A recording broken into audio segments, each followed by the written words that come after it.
Everyone, this is Dave Dubeau with another episode of the Property Profits Podcast.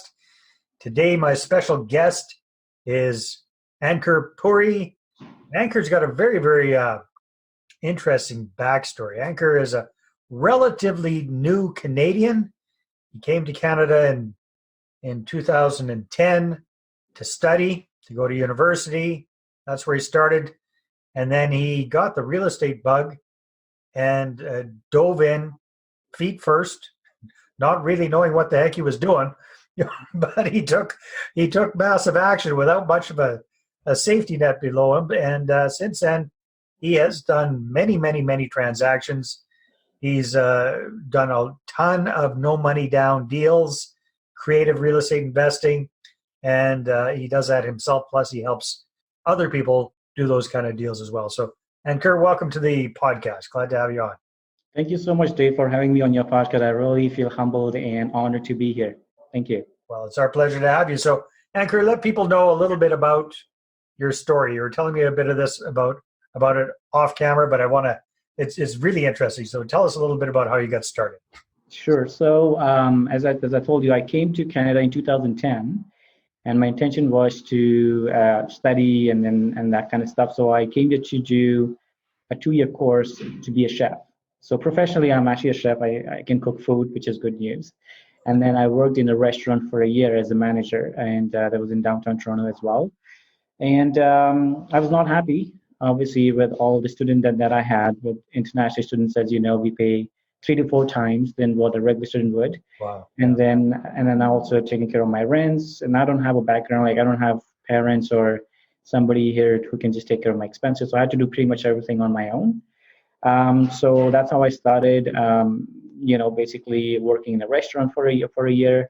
In the meantime, I always wanted to do real estate. And when I was back in India, the thing that I did when I was a teenager, I read the book called Rich Dad Poor Dad. Interesting. Right? Yeah. That's where it's all hit me. And the thing was, in India, the rules are different. The way things are happening are different. They don't have such dynamic outlook of how things are here. It's more systematic here or in US and stuff. So I always had this thing in my mind, like if I ever go out, I would love to do real estate. So that always was in my mind. And when I came to Canada, I was like, hey, I'm here. Maybe I can try to do something. So that feeling just came out, and I'm like, okay, you know what? If I really want to do this, I should just jump into it right now because I don't have time. I don't know how it's going to come out and what's going to happen. And I'm still young, so if nothing works out, I can go back and maybe be a dishwasher. That's fine. At least I get the minimum wage, so which is good news. So I quit my job, took a bold step, and with no safety net, like you mentioned, I don't have any savings, or I don't have my own house. I think you said you had $100 in your bank account or something like that. Yes. So when I started, I had some savings to go for 2-3 months, because I saved from my job. And then I was like, at least I'll be able to do one deal and it should be fine. But every 2 weeks that was going by, I didn't see any more money coming in. Everything was going out. And that, when it hit me and I said, what did I just do? Why did I quit my job? I mean, I don't have no support. Eventually, I stopped looking at my bank account because I'm like, it's depressing me. I would rather focus on real estate, try to do some courses, go to meetups, try to, speak to sellers, get the deals closed. Did not work out. And eventually, almost after a year, I checked my bank account and I'm like, hopefully I have money for my rent and all that kind of stuff. And I log in and I see $98.25. And I'm like, no, that cannot be true. So I log out and I log in again. Maybe it's $980, maybe it's $9,000. No, it's still $98.25. And I was so scared. I couldn't even go back home. But my ticket is $1,500 to go back. So I don't have that privilege anymore. And I can't call money from home or anything. I have no support. I don't know many people here. I hardly know students or, maybe 1 or 2 people that I just met. I just had one deal at that time, which turned out to be a consultancy deal, which was actually an assignment. Turned out to be what? Consultancy. So I consulted the guy to basically do the deal in a way that I'm able to make the money, he's happy, and so is the person who's buying it. So you helped somebody do an assignment, basically. A little bit more complicated. So what happened is it was technically an assignment. I'll give you some numbers to make it simple. this guy had a townhouse, and the couple, they were working in McDonald's. They didn't have enough money to cover all the rents. Their kids were like below 7, 2 kids, and that really hit me because he's like, "You can buy my house, everything is good, but I don't know where to take my kids." And it was around January, February, and I said, "Okay, let me see what I can do." So I said, "Well, his mortgage was at 360. The house was worth around 400 after you do repairs of 20, 30,000. So it doesn't matter which investors buys it. There's no money for anybody in this deal, and no investor wants to get into it, where he's going to lose money." So what I did was I became a little creative. I got some strategies into it, and I told him, "If you're able to rent this house for me, right, at 1,800, I can have you live here for a year." He said, "I would love to do that because right now I'm paying over 2,500. That will help me save $700. I can provide my kids. I don't have to tell my kids we are moving. 1 year is enough time for me to move out." So I said, "Great." So I got one side settled. It said $1,800 a month, and I knew I did my calculation. If somebody buys a house, he can get a cash flow. Then I went to my investor friend and I said, "Hey, listen, I have this amazing deal for you. If you buy this property at 370, you have a renter in place already. He's going to take care of your rents. So he's going to give you a cash flow. And guess what? You don't have to do any renovations until he moves out. So all he had to do is put down just a down payment of 20%. So my investor was damn happy because he had a cash flow, and then he had a renter, no repairs, nothing. So that's how the deal worked out, and I made my first $10,000. So everybody was happy. He got the house. He was able to live in the house for $1,800 a month. No more stress with the mortgage, no more stress of losing his credit or anything like that. My investor friend, he was able to get a beautiful house in Markham, in which he flipped after a year for 100,000 more. So he was way too happy, and he made his cash flow too. And then I was able to net $10,000. And I said, You're able to keep the lights on for a while. Yeah. exactly. That's when I thought started. And then I started getting into assignments. Also got into fix and flips, where I get my investors in. I don't put any money, and then most of my deals are all cash. There's no mortgage involved, and then my turnaround times are 3 to 6 months, and that's how we roll. Cool. So what's your main bread and butter strategy these days, Ankur? What do you do primarily? Well, the thing is, I do fix and flips. That's my primary, but I do it with a twist. And the thing is, in every deal, normally what you make is what you bought it for, what you sold it for, and your profit margin. That's what you make. Great. But I try to do a little bit more. So I bring in a lot of strategies in the same deal where I'm able to make a lot more money, just not the flip profit. So I have a flip profit, then I have money that I would get on a second mortgage on the same deal, and I would do, I'll get some kind of grants from the city and all those things. So I would add all those things. So instead of making, let's say, 100,000, I might end up making 120,000 on the same deal.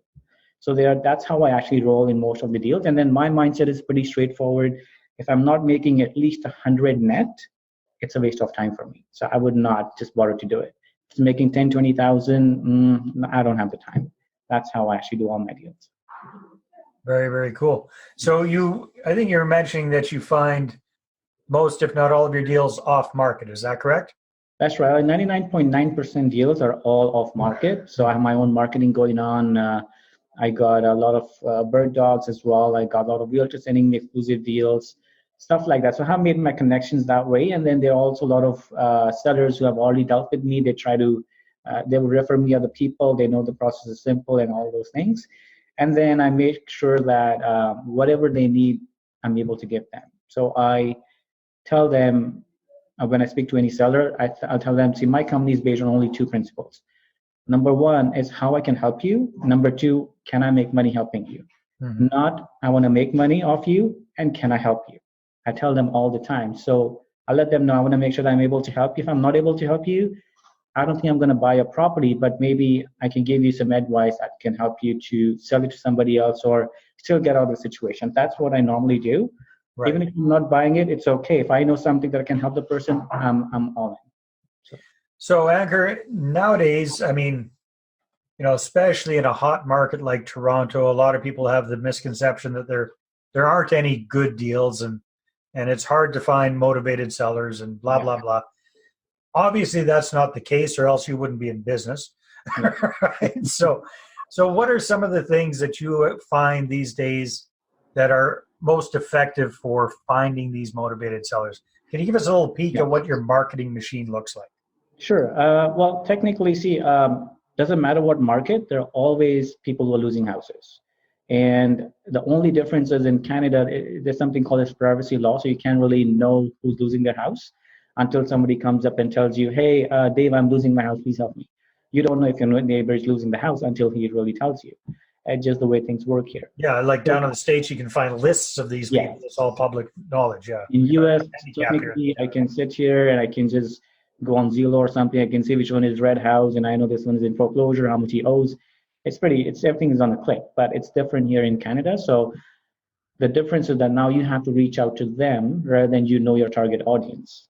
So you have to be very specific with the people, because you can send out yellow mail. A lot of people say that, but you're going to be sending it to 1 million people, and maybe there's only one person who's into trouble, right? So now you just spend $1 million to get one lead, which doesn't make sense. Yeah. So I stick to a lot of referrals. One of those is that, and I do a lot of ads. I have my website going on, so I do a lot of online marketing. I also do door to door when I'm around. I see something, I just knock on the door, leave some, my flyer or something. I have stuff in my car or my card, something or the other. I also try to get some more information on tax sales. That's also a big thing here. So I've actually bought a property, which is weird. It's a fourplex, and I bought it for $8,008. So it's possible. Things are there. It's just a lot of people, they just feel everything is on MLS. Not really. MLS is something where no one's buying, so they go on MLS. Yeah. And then there are buyers. Well, everybody wants full retail price on MLS. Yes. And then, to be honest, I don't like to compete with people who have too much money, but they have no brains what they want to do with the money. So they end up spending too much and overbidding on something which is not worth. And I said, you can take it. It's fine. Eventually be out of the game. Good for me. So it's all good. Excellent. All right. Well, thanks for sharing a little bit about your marketing machine there. Now, it was interesting to me because I heard, okay, that first deal you did where you made your 10 grand was basically an assignment kind of thing, hybrid of an assignment. Yeah. And then you talked about you eventually moved into doing fix and flips with your twist on it, typically buying properties all cash. Yeah. So obviously 10 grand wasn't going to make that happen. So you had to use investor partners. So can you just briefly walk us through how did that process go for you at the beginning? How did you first start bringing on money partners? Sure. So what happened is, as I told you, I was losing a lot of deals. But in the meantime, what I was doing was I was building my buyers list. So I would go to meetups or, either through someone's reference, I would say, and this is what I told myself when I literally quit my job. I printed my visiting cards and I told myself, I'm an investor, I flip properties. If you need deals or if you want to make money, you should come to me. So that's what I told myself, and I believed in it. So whenever I would speak to any investor, I would tell them, I flip a lot of properties. If you want to make money, I can help you, right? I can do this, I can do that. So when I got into that zone, I was literally doing things as I'm actually doing it, and I've already done it 10 times. So my very first deal, it was actually all the way in Sudbury, which is 4.5 hours from Toronto. That was my first fix and flip. And that one also turned out to be a lot of creative stuff that I did in that deal as well. Where I bought that property was a 4+1 bedroom with an in-law suite and stuff. I bought it for like $70,000, right? And the numbers were, after it's fixed up, it will be worth 160 to 180, somewhere around there. So I presented that deal in one of the meetups, and I had so many investors saying, I have the money, I can do it, let's do it. Let's work together. And for me, it was success right there, even if I haven't done the deal yet. But I was like, okay, people believe in what I'm doing, and they can see the numbers that I came up with and what I'm going to do. I have the pictures, so they know, okay, it's going to happen. So then I just chose one of those investors who connected with me the most, and then we went ahead. And also in that deal, the creative thing was it did not have to come up with the full $70,000 plus the renovation cost up front, because I made a deal with the owner where I will give her upfront $30,000, and the upfront I'll give her $40,000, and the 30,000 will be a win to take back with no interest. Nice. $1,000 every month. What happened after a month? She's like, I just need the money. I don't care. I said, hey, I started the renovation. If you need that money, that's fine. Instead of 30,000, I'll give you 15 all in, and then you take your name off the title as a lender.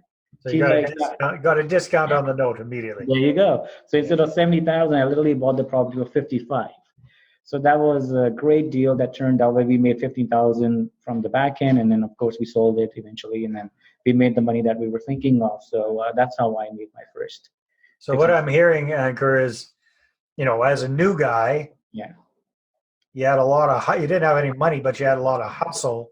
Yes. You went out there, you weren't shy, you went out to all the meetup groups, had your business card, you said, hey, I'm basically at that point, you're a couple steps up from a bird dog, but you're really trying to find the deals, get them under contract, and then bring the opportunity. And then you're out at meetups, meeting active investors and saying, hey, I got this deal, I need a partner to work with me on it.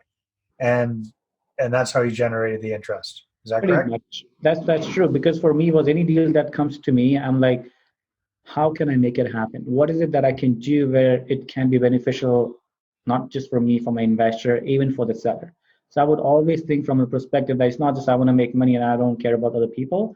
I want to make sure that, yes, I want to make money, but that's the last thing. The first thing is, how can I help the seller? Second thing is, how can I help the investor?